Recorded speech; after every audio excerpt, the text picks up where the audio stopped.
मेरे ठीक पीछे आप फोटो देख सकते हैं। ये नवाब पठेड़ साहब की जो है वो फोटो है।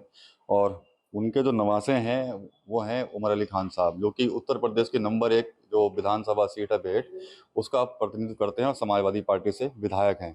उमर भाई हैं, आज बात करने के लिए आया हूँ। काफी लंबे समय से बातचीत करना चाहते थे उमर भाई से, लेकिन वो कहते हैं कि पकड़ में नहीं आ रहे, तो आज उमर भाई के पास हम पहुंच गए हैं। कैसे हैं उमर भाई? मैं ठीक हूँ भाई, आपकी दुआ है बस। बहुत दिनों से टच करने की कोशिश में थे आपसे कि आपसे बात हो जाए, कई मुद्दे थे लेकिन आपसे बात नहीं हो पाई। नहीं, आपने दिल के नहीं चाहा, आपने आचा मिल लिया फौरन। आपके हुक्म को पर आंखों पे कैसे टाल सकते हैं। पीछे बात करने की कोशिश थी, तब अयोध्या गए थे आप शायद किसी काम से। कमेटियों की चलती रहती है, मीटिंग्स वगैरह, उसमें जाना आना पड़ता रहता है।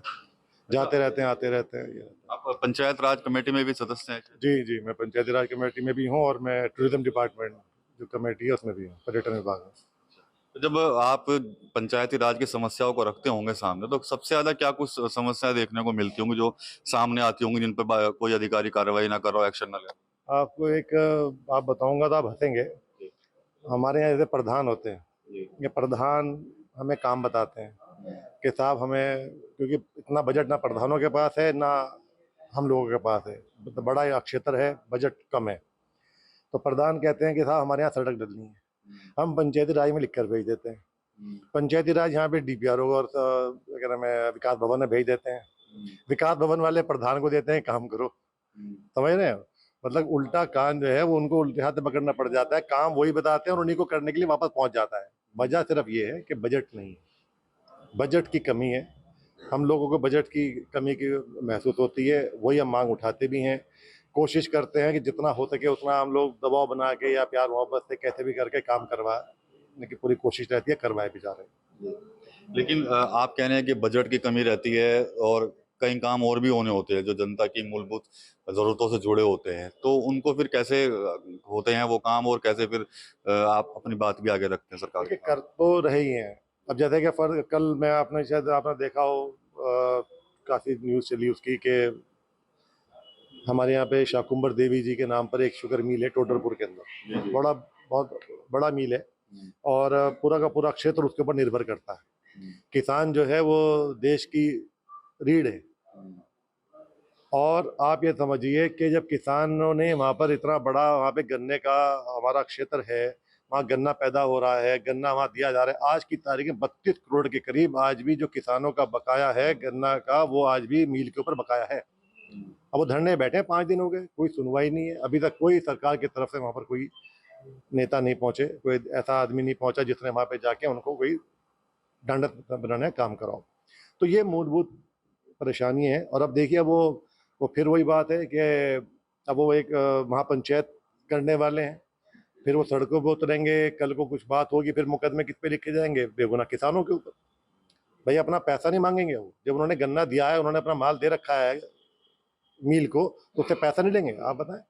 और मील के पास अभी भी स्टॉक है, चीनी बहुत रखी है। चीनी अगर मील चाहे तो स्टॉक की उनमें चीनी रखी हुई है, उसको बेचकर ये किसानों का भुगतान कर सकती है।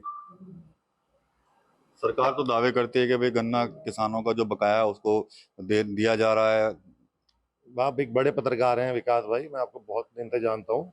और टोडरपुर मिल यहाँ से मुश्किल से 20 किलोमीटर की दूरी पे भी नहीं होगा, 15 किलोमीटर की दूरी होगी। एक बार आप जाके पूछ कर आओ किसानों, बताएंगे आपको। और कमाल की बात यह है कि किसान का कोई धर्म, कोई मजहब, कोई पार्टी नहीं होती। किसान सर समाज का होता है, किसान जो है हर पार्टी का है। और किसान का आप पता करो क्या हाल है, और सारे के सारे हर धर्म का किसान में आपको बैठा मिलेगा। आप पूछो जाके, वो किसान के दावे जो जो सरकार के दावे हैं, वो किसान बताएंगे आपको कि दावे कितने सच्चे हैं। वो 5 दिन से अपना घर बार छोड़ के वहाँ पे क्या नाम है, बारिश में और गर्मी में वहाँ लेटे हुए हैं, खुले आसमान के नीचे लेटे हुए हैं। तो उसके पीछे कारण है ना, वही वजह है, परेशान है किसान। अब सरकार के दावे कहाँ तक सही हैं, आप उनसे पूछो जाके। मैं तो आप कह देंगे विपक्ष का विधायक है इसलिए ऐसी बात कर रहे हैं। आप पूछो जाके उनसे क्या हाल है।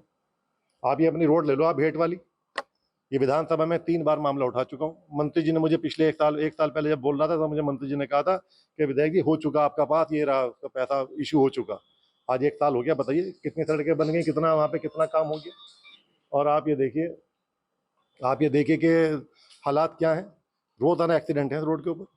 आप चिलकाना से गंदेबड़ वाला मार्ग ले लीजिए, आप अगर आपका जाना हो तो बहुत तंग रोड हो गए। अब बेहट रोड हो गया, चिलकाना रोड हो गया, चिलकाना गंदेबड़ मार्ग हो गया, अपना ये बेहट रोड वाला मार्ग हो गया, अपना कलथिया वाला मार्ग हो गया। आप ये देखिए कि 4 प्रदेशों का इसके ऊपर ट्रैफिक है, हिमाचल, उत्तराखंड, हरियाणा, यूपी, और सड़क वही आज जो अंग्रेजों के ज़माने की सड़कें थी वही आज भी सड़कें चली जा रही हैं। आप सैफन से लेके आप उसरंड का आप हाईवे रोड देख लीजिए, जो सैफन से लेके उसरंड से होते हुए कलसिया निकल रहा है मार्ग, आप जाके देखिए, मतलब गड्ढे मेरे ख्याल 2-2 फुट के गड्ढे हैं वहाँ पर। 2-2 फुट के गड्ढे बता रहा हूँ, जो मैं बता रहा हूँ ये आप मैं रिकॉर्ड में रखिएगा, आप जाके एक बार चेक कर लीजिए हालात क्या है उन सड़कों के। लोधीपुर जैसा गाँव है हमारा, बड़ा गाँव है, उसकी एक पुलिया है, वो पुलिया आज 3 साल हो गया किसान यूनियन ने धरने तक के दे दिए, और सरकार जब भी बात करो पैसा इशू होने वाला है, पैसा इशू होने वाला है। आज तक उस पुलिया का वही हाल है। पता नहीं क्या ये हादसों का इंतजार करते हैं कि भाई हादसे ज़्यादा होंगे तब हम जाके बजट पेश करेंगे, समझ में नहीं आ रहा है कि क्या है सरकार क्या चाह रही है। ठीक है। अच्छा उमर भाई, पीडीए का जो कार्यक्रम है आप लोगों का, समाजवादी पार्टी का, कैसा चल रहा है? उसका क्या कुछ रिजल्ट आ रहा है, कुछ बताएंगे? देखिए, आप ही लोगों के चैनल के माध्यम से देखते हैं, पब्लिक के अंदर उसका एक एक खुशी है, पब्लिक साथ दे रही है पीडीए की, और आज बीजेपी को जो है सबसे ज़्यादा नुकसान ही पीडीए से हो रहा है, और आज पीडीए पूरा का पूरा आज गठबंधन के साथ में है, समाजवादी के साथ में है, तो उसको पूरा नचार का फायदा होगा आने टाइम के अंदर। बीजेपी के लोग तो उसको बोलते हैं परिवार डेवलपमेंट अथॉरिटी। वो तो कुछ भी बोल रहे हैं, वो तो ये भी आप बता रहे हैं, वो बोल रहे हैं कि हम लोगों ने गन्ना भुगतान कर दिया, वो तो बहुत कुछ बोल रहे हैं ना, वो तो कह रहे हैं सड़कें बनवा दी हम लोगों ने, सारे के सारे हमने बढ़िया हमने सड़कें करवा दी, हमने गन्ना जो गन्ना किसान 5 दिन धरने बैठे में उनका भुगतान हमने पूरा का पूरा गन्ना का भुगतान कर दिया। तो उनकी बातें तो आप जाके उनसे पता करिए ना, वो बताएंगे जो वहाँ पे जो भुगत रहे हैं। आप उन पब्लिक से पता करिए क्या उन्होंने डेवलपमेंट करा, क्या उन्होंने विकास करा, कहाँ उन्होंने पैसा दिया, कहाँ पे उन्होंने जो बातें आप बता रहे हैं, आप एक बार उनसे पब्लिक से पता करके देखिए। अच्छा और भाई ये बताइए कि अभी आपने देखा होगा बरेली में घटना हुई, उसके बाद कहीं ना कहीं चीजें सामने आई कि युवाओं को भड़काया गया, उनके हाथ में पत्थर दिए गए, उनको आगे किया गया।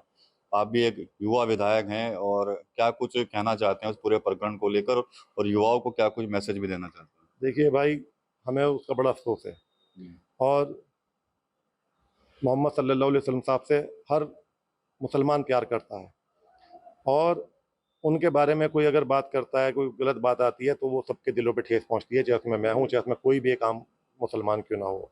और बल्कि हिंदू भाइयों के भी स्टेटमेंट में पढ़ रहा हूँ कि वो भी मोहम्मद सल्लल्लाहु अलैहि वसल्लम साहब से बहुत ज़्यादा इम्प्रेस्ड हैं।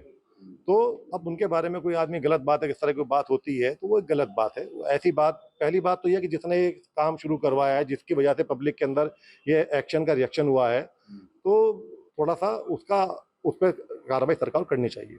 और दूसरी बात ये मैं नौजवान में कहूँगा, भाई देखो देखभाल के काम करना चाहिए। देखो ऐसा हमें नहीं मालूम, हमने आप ही बता रहे हैं कि पत्थर वत्थर हाथ में थे, ये हमें मालूम नहीं है, लेकिन हाँ जो हमें मालूम हो कि उनके हाथ में तख्ते थी, वो एहतजाज कर रहे थे, और एहतजाज करना ये हमारा लोकतंत्र है, हमारे डेमोक्रेसी है, हम लोगों को हक है कि हम अपना अपना गुस्सा जो है शांतिपूर्वक तरीके से हम लोग उसको जाहिर कर सकते हैं।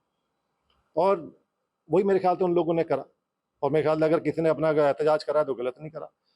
इस सरकार के अंदर तो आप एहतजाज भी नहीं कर सकते, तो ये सब गलत है। आदमी फिर ये लोग, फिर डेमोक्रेसी कहाँ रह गई, फिर लोकतंत्र कहाँ रह गई। कार्रवाई हुई है वहां पर, बुलडोजर एक्शन हुए हैं, अब उसके बाद अब कार्रवाई लगातार चल भी रही है। देखिए वो तो आप भी जानते हैं कि बुलडोजर किन पे चलाए जा रहे हैं, कार्रवाई किन के ऊपर हुई जा रही है। आप सरकार हैं तो सरकार को उसके लिए सब बराबर हैं, सरकार के लिए सबको बराबर लेके चलना चाहिए। एक तरफा आप कार्रवाई करेंगे तो वो गलत बात है। और दूसरे जो मामले हैं, मैं कहना नहीं चाह रहा माइक के ऊपर, मैं उस तरह की राजनीति नहीं करता कि कटाक्ष और विपक्ष वाले मामले करूं, लेकिन आपके चैनल के माध्यम से हम पढ़ते रहते हैं कि दूसरे जो इनकी पार्टी के लोग जो वहाँ पे हरकतें कर रहे हैं, जो उनका इन लोगों ने जो वहाँ पे गबन किए हुए हैं, इन लोगों ने जो वहाँ पे भ्रष्टाचार किया हुआ है, कि कितनों के ऊपर बुलडोजर आपने चलवा दिया। आप बुलडोजर चलो, सबके ऊपर चलाओ ना। फिर आप क्यों आप पार्टी विशेष या पार्टी या एक धर्म विशेष के ऊपर आप करके आप सिर्फ नाम कराना चाह रहे हैं। और ये पब्लिक समझ रही है, अब पब्लिक ऊब चुकी है। ये हिंदू मुसलमान वाले मैटर अब ज़्यादा चलने वाला नहीं है। पब्लिक समझ रही है, हिंदू भाई समझ रहा है, मुसलमान भाई समझ रहा है, सिख भाई समझ रहा है, दलित भाई समझ रहा है, और ज़्यादा दिन ये चीज़ें चलती नहीं है विकास भाई। आजम खान साहब बाहर आए, उसके बाद इरफान सोलंकी भी बाहर आ गए, तो कैसे देखते हैं इन दोनों की रिहाइयों? बहुत बहुत खुशी है हमें उनके आने की, दोनों की, और हमारी दुआएं उनके साथ में हैं। हमें इतना लंबा टाइम उन्होंने दोनों ने वहाँ पर अंदर गुजारा, तो ये इसका अफसोस है हमें, और वो बाहर हैं तो हमारी दुआएं उनके साथ में हैं। अच्छा, इरफान सोलंकी रिहा हुए, उनके भी बयान सामने, आजम खान साहब के भी कई बयान आए जिनमें काफी दर्द था, तो अगर आपने सुने हो जी तो जी, कुछ कुछ कहना चाहेंगे? नहीं मैंने सुना है भाई उनका, देखो ज्यादती हुई है उनके साथ में यार। मतलब आप ये देखिए ना कि अब कानून है, लॉ है, सब कुछ है, लेकिन आप ये देखिए कि जिस तरीके से सरकार ने उनके ऊपर मतलब एक तरीके से बदले की भावना की राजनीति मैं कहना चाहूँगा, तो वो गलत है। इस तरह का नई परंपरा को स्टार्ट नहीं करना चाहिए और उनके साथ जो हुआ वो गलत हुआ। इतना बड़ा मामला नहीं था। आदम साहब बड़े नेता हैं, बड़ा नाम है और जिस तरीके के उनके ऊपर इल्ज़ाम लगाए गए, जिस तरह के उनके मुकदमे लिखे गए, कोई भी समझ सकता है कि क्या मतलब इतना बड़ा आदमी ऐसे काम कोई करेगा। मतलब बकरी चोरी के, मुर्गी चोरी के, भैंस चोरी के, मतलब आप ये खुद समझिए मजाक हो रहा है। उमर भाई 27 को लेकर क्या कुछ तैयारियां हैं पार्टी की और क्या कुछ दावे हैं आप लोगों के समाजवादी पार्टी के? पब्लिक के बीच में है, पब्लिक के साथ में है, सब ऊपर वाले के हाथ में है, उसके बाद जनता के हाथ में है। कोशिश हम सबकी जारी है, जारी रहेगी। आप भाइयों की दुआएं चाहिए, बाकी जो होगा देखा जाएगा। सरकार बनेगी 27 में? इंशाल्लाह ऊपर वाले की दाद से पूरी उम्मीद है हमें। आप लोगों के चैनल के माध्यम से हम लोग देख रहे हैं कि पूरब से लेके पश्चिम तक जो है पूरा एक इस टाइम लहर है गठबंधन की, और गठबंधन इंशाल्लाह सरकार बनाएगा। ये हमारी ऊपर वाले से भी दुआ है और आप लोगों से भी। खींचतान तो नहीं होगी गठबंधन में सीटों को नहीं, लेकर? सब सब ठीक है, कुछ नहीं है। दोनों नेता हमारे बहुत सुलझे हुए हैं और हमारे राष्ट्रीय अध्यक्ष अखिलेश यादव साहब जो निर्णय लेंगे, हमें उम्मीद है कि सब अच्छा ही लेंगे। दोनों नेता सुलझे में, लेकिन जो नीचे वाले हैं वो उलझे में आपस में। वो कुछ नहीं है, वो चलता रहता है। वो जहाँ 4 बर्तन होते हैं खड़कते हैं, जहाँ 2 होते हैं कम खड़कते हैं। ठीक है, तो यहाँ धन्यवाद। ज़्यादा बर्तन है। धन्यवाद उमर भाई। उमर अली खान साहब से आज बात हुई तमाम मुद्दों को लेकर, कहीं ना कहीं जन समस्याओं को लेकर भी कई बड़े खुलासे किए हैं। चाहे सड़कों के प्रकरण हो, इसके अलावा युवाओं को भी एक मैसेज देने की कोशिश जो है वो उमर अली खान साहब की तरफ से की गई है। टीवी 9 उत्तर प्रदेश के लिए सहारनपुर से विकास कपिल।